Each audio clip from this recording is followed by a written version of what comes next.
mga ka-rainbow, welcome back to our life. Ito nga for today's video mga ka-rainbow. Maaga kaming umalis dun sa dati namin tinitirhang bahay.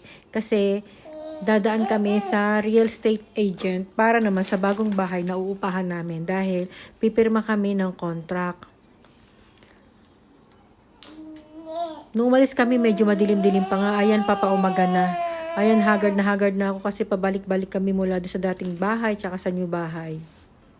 Ito nga pala yung office ng real estate agent na pinuntahan namin. Kami pa nga lang pala ang unang tao dyan kasi maaga kami. Kabubukas lang niya ay nandyan na kami. After the contract signing in the real estate agent office, dumaan nga kami rito sa may Mercadona. Itong Mercadona, isa to sa pinakamalapit na grocery o supermarket dun sa bago namin lilipatang bahay. Dumaan nga pala kami rito mga ka-rainbow para bumili ng cleaning materials at food for the whole day. Habang naghihintay ako kay Steven, doon ako mag-i-stay sa bagong lilipatang bahay para maglinis. Ayan nga, na-miss ko nga yung mga cakes ng Mercadona. Masarap yung cake ng Mercadona. Kasi dati doon sa inuupahan namin sa May Malaga, malapit din sila sa Mercadona. Doon kami nag-grocery. At least now rito, meron din malapit na Mercadona sa bago namin lilipatang bahay. Marami nga pala silang choices dyan.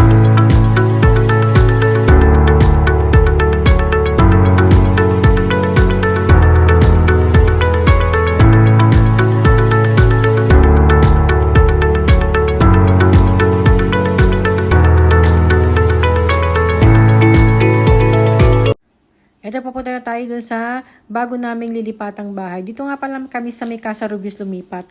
Part pa rin naman siya ng Toledo. Mas malapit na nga lang siya sa Madrid. Siguro mga 1 oras na lang by bus. Maulan nga nung umaga na yun ang pagpunta namin. Ito, dito na tayo sa parking.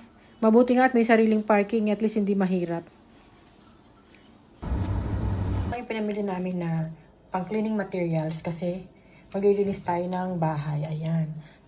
Tapos, bumili rin ako ng wet wipes para sa toilet.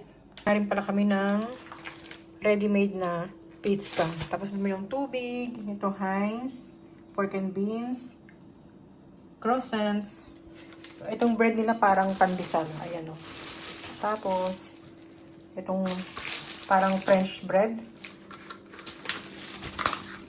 Ham. Bacon.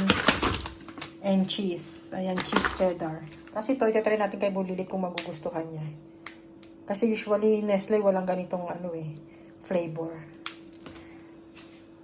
Ayan ang ating food for the meantime habang dito tayo sa nilipatan naming bahay. Disclaimer lang mga ka-rainbow, nag-rent lang kami dito sa bahay na ito.